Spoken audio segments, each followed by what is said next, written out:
Bayangkan sebuah bibit pohon kecil ditanam di tengah tanah yang retak-retak karena kekeringan. Tidak ada irigasi, tidak ada hujan selama berbulan-bulan. Suhu siang hari begitu panas hingga mampu mengeringkan permukaan tanah hanya dalam hitungan jam. Dalam kondisi seperti itu, kebanyakan orang mungkin akan mengatakan bahwa bibit tersebut tidak memiliki peluang untuk bertahan hidup. Namun bagaimana jika ada sebuah teknologi yang memungkinkan tanaman muda mendapatkan cukup air meskipun berada di wilayah yang sangat kering? Bagaimana jika hanya dengan memanfaatkan embun, air hujan yang sangat sedikit, dan pengurangan penguapan, tingkat keberhasilan penanaman pohon dapat meningkat secara drastis? Inilah pertanyaan yang mendorong lahirnya sebuah inovasi yang menarik perhatian bagi para petani, peneliti, dan pegiat lingkungan di berbagai negara. Sebuah teknologi yang diklaim mampu membantu tanaman bertahan hidup dengan penggunaan air yang jauh lebih sedikit dibandingkan metode penanaman konvensional. Di tengah dunia yang menghadapi perubahan iklim, meningkatnya suhu global, dan ancaman krisis air di banyak wilayah, solusi seperti ini menjadi semakin relevan. Karena masalah terbesar pertanian masa depan mungkin bukan kekurangan lahan, melainkan kekurangan air. Setiap tahun jutaan hektar lahan produktif mengalami degradasi. Daerah yang dulunya hijau perlahan berubah menjadi lahan kering. Musim hujan menjadi semakin sulit diprediksi. Sementara itu, kebutuhan pangan dunia terus meningkat seiring bertambahnya jumlah penduduk. Kondisi ini menciptakan tantangan besar bagi para petani dan pengelola lahan. Bagaimana cara menanam lebih banyak tanaman dengan sumber daya air yang semakin terbatas? Bagaimana cara menghijaukan kembali lahan kritis tanpa mengeluarkan biaya irigasi yang sangat besar? Dan bagaimana cara membantu bibit muda melewati masa-masa paling rentan dalam hidupnya, yaitu beberapa bulan pertama setelah ditanam? Menariknya, jawaban atas pertanyaan-pertanyaan tersebut tidak selalu datang dari mesin besar atau teknologi yang rumit. Terkadang solusi terbaik justru muncul dari upaya memahami bagaimana alam bekerja. Hari ini, kita akan membahas sebuah teknologi yang dirancang untuk meniru proses alami pengumpulan air di lingkungan yang kering. Sebuah sistem yang bertujuan menangkap setiap tetes air yang tersedia, mengurangi kehilangan air akibat penguapan, dan memberikan kesempatan terbaik bagi tanaman untuk membangun akar yang kuat. Apakah teknologi ini benar-benar mampu mengubah cara kita menanam di daerah kering? Bagaimana cara kerjanya? Mengapa teknologi ini digunakan dalam proyek penghijauan di berbagai belahan dunia? Dan apakah konsep yang digunakan di dalamnya bisa diterapkan oleh petani skala kecil maupun penghobi tanaman di rumah? Mari kita telusuri bersama kisah di balik inovasi ini, memahami prinsip ilmiah yang membuatnya bekerja, serta melihat potensi dan tantangan yang menyertainya. Karena terkadang masa depan pertanian tidak ditentukan oleh seberapa banyak air yang dimiliki, melainkan oleh seberapa cerdas kita menggunakannya.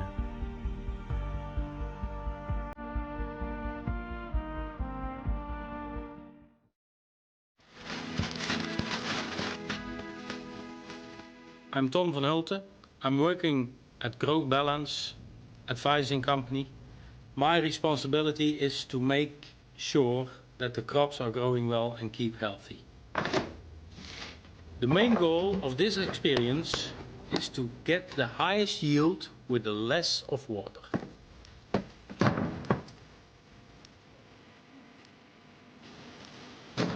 I'm Dr. Jacqueline Baar. In this project, the function I have is giving advice on the use of sustainable soil technology, particularly with plant beneficial fungi that act as biofertilizers. The substrate you see here is mixed with the mycorrhiza. The mycorrhizal fungi is a fungus that brings over the nutrients and the water to the roots, so it's connected, and then the roots take up the nutrients and the water, bring it up to the shoots, to the green parts of the plants, and in exchange the plants provide sugars from the photosynthesis to the fungus. The main goal of this experiment is to investigate whether we can grow crops like tomatoes, cucumbers, etc. With as less possible water use as possible. It's very interesting to use low quantity of water because one of the big issues worldwide is the limitation of water.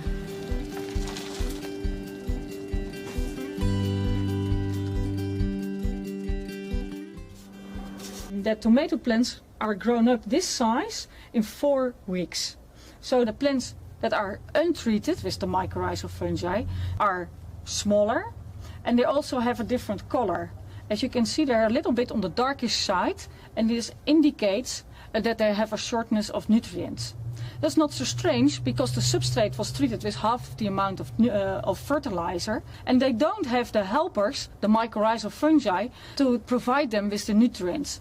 And here, the mycorrhizal fungi obtain all the nutrients that are available in the substrate, although it's still the half amount of fertilizer. But they can take it up with their hyphae, but here, there's only the roots that can take up the nutrients. That is less efficient than the mycorrhizal fungi do. By planting out already vigorous and strong plants with a good root system, the chances that they survive with a low water gift are much higher. We expect that we can grow the crops with 90% less water, but the crops could also die because there's too little water. What also could happen is that the microorganisms are not as functional as we expect, and that also the crops don't develop so well or get sick or don't produce the amount of yield we are aiming for. We use this kinds of tray. It's very high, 18 centimeters, to make sure that the primary roots are going down, and we want to plant them safely in the soil without damaging them. That's why the plant can go down to the water.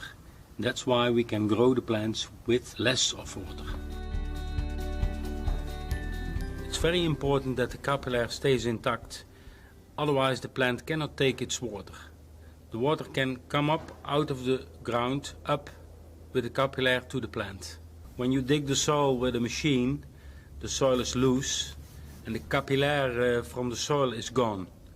That's why we use a pin to make the hole for the plant, that the capillary stays intact. It's very important. We put in extra mycorrhiza and afterwards we put over the water box. To connect the plants with the soil, we give them 1 liter of water, not in the box, but into the hole where the plants are standing. To take care of the plants that they get water, we are making 2 ropes and they come out on the underside. And the ropes are the equipment to give the water to the soil and the plants. So we fill up the box with water, and the ropes take care that the box is not going empty in 15 minutes, but that it takes 3 or 4 weeks. The plant always gets some drops of water. When we leave the box open, animals can drink out of it. Evaporation is very big. That's why we cover it with a plastic plate, like this. Then a lot of evaporation is already gone. But to save the water what's falling on the box, we have a real cover. We put the cover on the box like this and we close it. Now the water can fall on the box and it's going through these blue holes inside the box and it cannot come out. It's going out, of course, through the ropes to the plant. The biggest challenge for us is to use 90% less water and get the highest yield possible. But the biggest challenge is for the plant himself, because the plant needs the water for the process in the plant to take the minerals, to grow and to cool himself. So when it's getting very hot, the plant uses the water to cool himself with evaporation. That's for the plant the biggest challenge, if he can grow with this less of water. These tomato plants are now 7 weeks old. It was not treated with mycorrhizal fungi and bacteria, but it received the usual fertilization treatment. As you can see, the plant grows well, and we think it's an okay plant. But if we compare it to treatments with mycorrhizal fungi and bacteria, we will see tremendous difference. These tomato plants have also been seeded at March 12. These tomato plants have not received any fertilizers, but they have received mycorrhizal fungi and bacteria. And these plants received at least 50%, 60% less water than usual. So the mycorrhiza and the bacteria help the plant not only to take up nutrients, but they help also the plant to take up water. These plants look healthy, vital, and they already form buds. This means that they are going to flower soon and to set the first fruits. And that is rather rapid after 7 weeks already.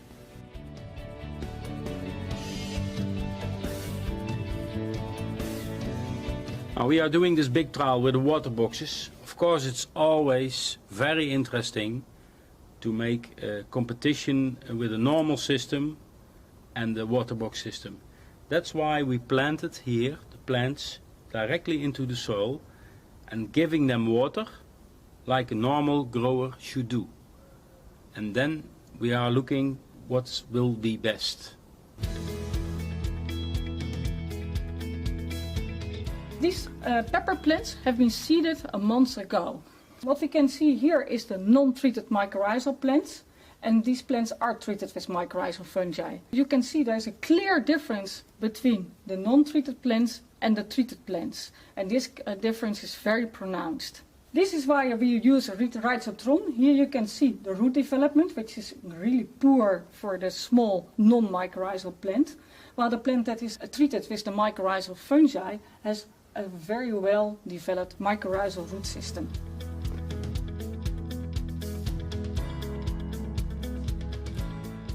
We make the choice not to heat the greenhouse so that we can grow like we did 50 years ago.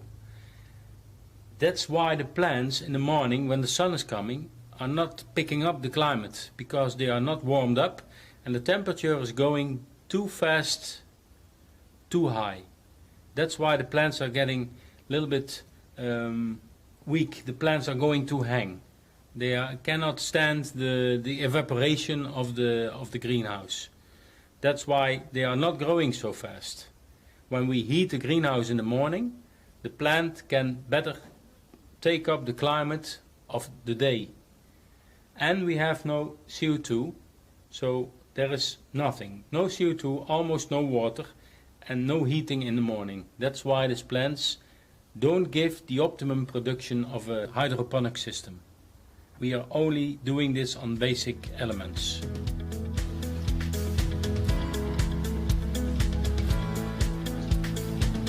I'm Pieter Hof from Holland. I'm the inventor of the Groasis water box. The water box functions in a way which is actually quite simple. It has a cover that's collecting water in two ways, through condensations or through rain. The water is getting into the bucket, and the bucket has a model of a donut. In the middle of that donut we plant the tree, or in this case the vegetables. Now, because of the fact that the bucket is on top of the soil and the water is in it, the temperature below the box remains very cool. So even if we have the sun which is shining on the soil, or when we have very high air temperatures, still the temperature below the water box is not higher than 25 degrees Celsius. This means that your roots never have stress, they always have a cool temperature, and that makes them growing very fast and very deep. And that's actually the trick. If the trees grow very deep, the plant will have sufficient water to survive during the hot hours of the day. The reason that I've started with this trial is that while traveling all over the world, I see the problems that people have if they want to grow vegetables or if they want to grow food. They have little capital, they have many times not even energy for pumps, there's a water problem, they cannot even pay the fertilizers. So if we can develop a method to grow vegetables with very little water, without using energy and without using fertilizers, then we actually can help poor farmers to still produce sufficient food for the people in the cities. There are about 300 million poor farmers in the world that have a problem to grow in the modern way with hydroponics. If you want to grow with drip irrigation, you need to dig a well, and a well costs you $5,000. You need electricity for the pump, which is also very expensive. So you cannot grow vegetables on a small scale if you want to do that with drip irrigation. With this method, any family can buy 5 or 10 boxes and then produce food even for their own use. And as you see here, we have extremely good results. We have fantastic tomatoes, and also all our other vegetables are very successful. Of course, you have various challenges, and the most important one is that how do you bring the minerals, the food that the plants need, to the plant if you hardly use any water? Because if you use too much artificial fertilizers, then the roots will burn. Now, for that reason, we have done a lot of trials with mycorrhizae. Mycorrhizae are funguses that actually are living in the soil and help the roots to eat the minerals in a better and more efficient way. So what actually is happening is that the mycorrhizae dissolve the minerals and they give them to the plant, and the plant pays with sugars to the mycorrhizae, and this is how the humus in the soil, the percentage of it, get higher. And what happens is that the mycorrhizae dissolve the minerals in the soil so well that although we hardly have used any fertilizers, we still have a fantastic crop. And we're very proud of that, to have a good crop and still using almost no fertilizers. The fertilizers that we have used are actually biological fertilizers, just manure. So before planting, we have mixed a little bit of compost and manure through the soil, and then we have planted our plants on it. We didn't use artificial fertilizers, which means that you also save a lot of money because fertilizers are very expensive.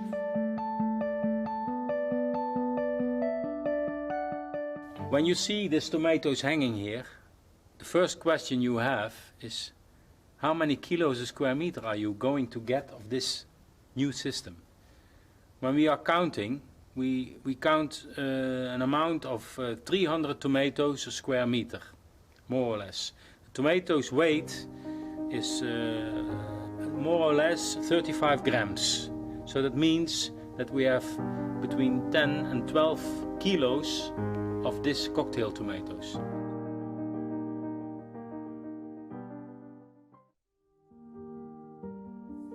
Dan pada akhirnya, kisah yang kita bahas hari ini membawa kita pada satu pertanyaan penting. Di tengah perubahan iklim yang semakin nyata, musim yang semakin sulit diprediksi, serta ketersediaan air yang terus menurun di banyak wilayah dunia, bagaimana cara kita tetap menanam, tetap menghijaukan lahan, dan tetap menghasilkan pangan untuk generasi yang akan datang? Selama puluhan tahun, banyak orang beranggapan bahwa daerah kering, tandus, dan miskin air adalah wilayah yang hampir mustahil untuk ditanami. Namun sejarah menunjukkan bahwa manusia selalu menemukan cara untuk beradaptasi. Dari sistem irigasi kuno hingga teknologi pertanian modern, setiap zaman melahirkan inovasi yang membantu manusia bertahan menghadapi tantangan alam. Teknologi seperti Grasys menjadi salah satu contoh bagaimana sebuah ide sederhana dapat membuka kemungkinan yang sebelumnya dianggap mustahil. Dengan memanfaatkan prinsip-prinsip yang sebenarnya sudah ada di alam, seperti menangkap embun, mengurangi penguapan, dan mengoptimalkan penggunaan air, sebuah bibit kecil dapat memperoleh kesempatan hidup yang jauh lebih besar, bahkan di lingkungan yang sangat keras.